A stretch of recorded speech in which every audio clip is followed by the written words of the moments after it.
Nu vil vi gerne bestemme volumet af et omdrejningslegeme, når den er drejet 360 grader om x-aksen. Okay, så vi ønsker altså at finde et volumen inden for intervallet a til b, som vi også har skrevet her. For at gøre dette, så finder vi 2 punkter inde i det her interval, som vi kalder x0 og x0 plus h. Så for at finde volumen, så opstiller vi et areal ud fra x0, som er mindre end det, vi ønsker at finde. Den kalder vi x0. Og så opstiller vi et, som er større end det, vi ønsker at finde, og den kalder vi så x0, fx0 plus h. Og så kan vi så finde det, der er i midten ved at opstille en ulighed. Godt. Og inden vi går i gang med en ulighed, så er vi nødt til at forstå, at volumen er sådan en cylinder, som vi prøver at regne på. Den hedder altså pi gange radius i anden ganget med h. Og i vores tilfælde, der bliver radius i anden, det bliver altså i det ene volumen fx0, og det andet fx0 plus h. Så først så opskriver vi uligheden i den nederste del. Altså vi ved, at det her det er mindre end de andre, så derfor må vi sige, at pi gange radius i anden, det er så vores f af x0 i anden gange med højden er mindre end, eller lige med, vores midterste areal, som er arealet hertil, trukket fra det her areal, det vil sige det areal, vi gerne vil finde. Det hedder altså v af x0 plus h minus v af x0. Og så kommer vi større, og det bliver altså til lige med pi gange radius i anden, og i det her tilfælde der er det så f af x0 plus h i anden gange med højden. Og der får vi så opstillet den her ulighed her. Og det første vi kan gøre ved den her ulighed, det er at dele med h på alle led. Så deler med h herover, deler med h her i midten, og så deler med h herover. Det vi kan gøre her, det er, at vi kan skaffe os af med den her, vi kan skaffe os af med den her, og så i midten så har vi det her tilbage. Og herover der har vi kun det her og det her tilbage.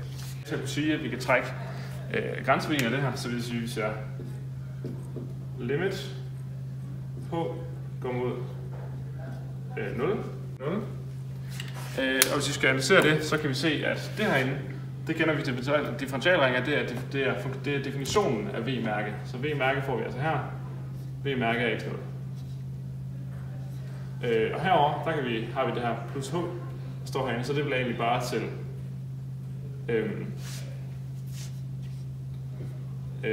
pi gange f af x0, og så ikke plus h længere, fordi vi ligesom har fjernet h, forhåbentlig bare til 0 i anden.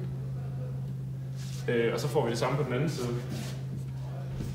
som også bliver til, fordi det er sådan der i forvejen, så bliver det bare til pi gange f af x0 i anden. Og der kan vi altså se, at de her to det er det samme, og det her det skal være ind imellem. Så må det jo betyde, at de to er altså lige med hinanden. Så vi sletter det her over, så bare sætter et lige med tegn her i stedet. Okay, så nu tager vi altså det ubestemte integral på begge sider af lighedstegnet.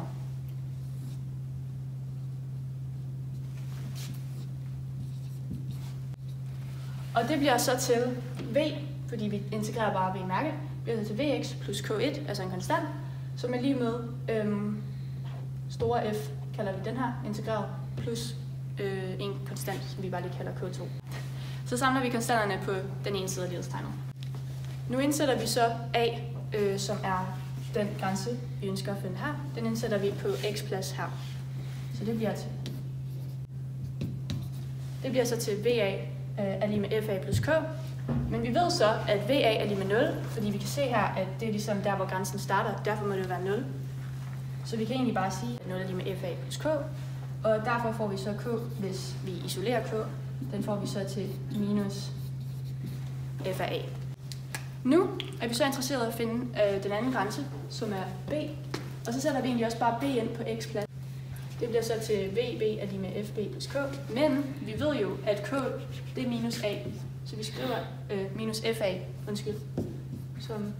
Så vi skriver det egentlig bare sådan her i stedet for. Det vil altså sige, at volumen og omdrejningslegemet, det er lige med vb, som er lige med, f af b minus f af a. Og så sætter vi ind i de her boksrammer fra grænserne A til B, fordi der er de fundet ud af, de her grænserne. Og det kommer så til at se ud sådan her. Altså vi har det bestemte integral fra A til B af pi gange f x i anden dx. Okay, så nu vil vi gerne finde volumen af en kegle.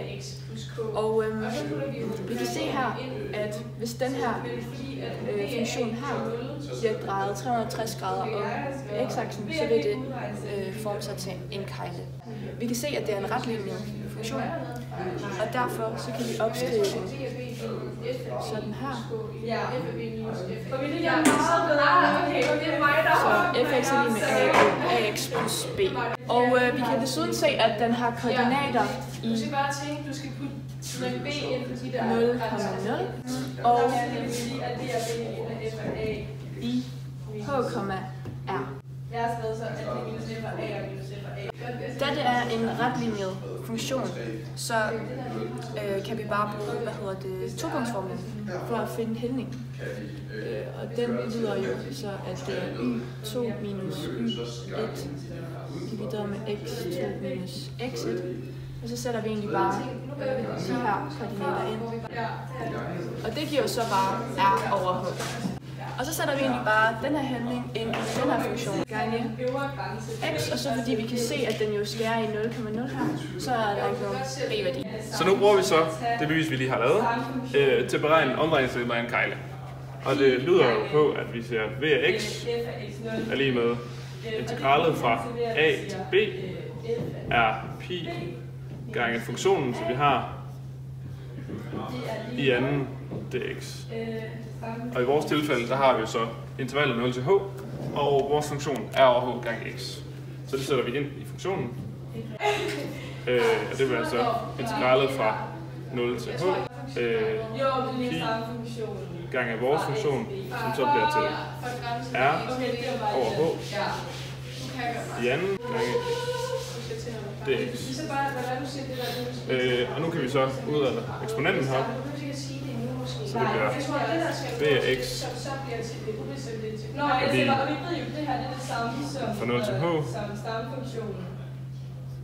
pi gange r i anden over h i anden gange x i anden dx. Og nu har vi så hele det her stykke, det er faktisk en konstant, så det kan vi sætte uden for integrationen, nemlig den her del. Yes.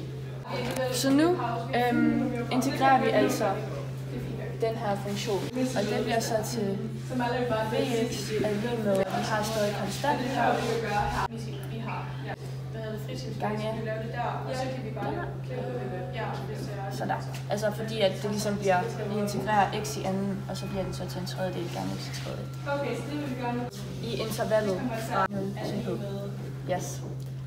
Og nu sætter vi så henholdsvis h og 0 ind på x's plads. Så vi har altså, at vx giver stadig den her konstant. Og så gange, eller hvis vi sætter h ind, vi skal sætte h ind først. Og det giver så en tredjedel gange h i tredje.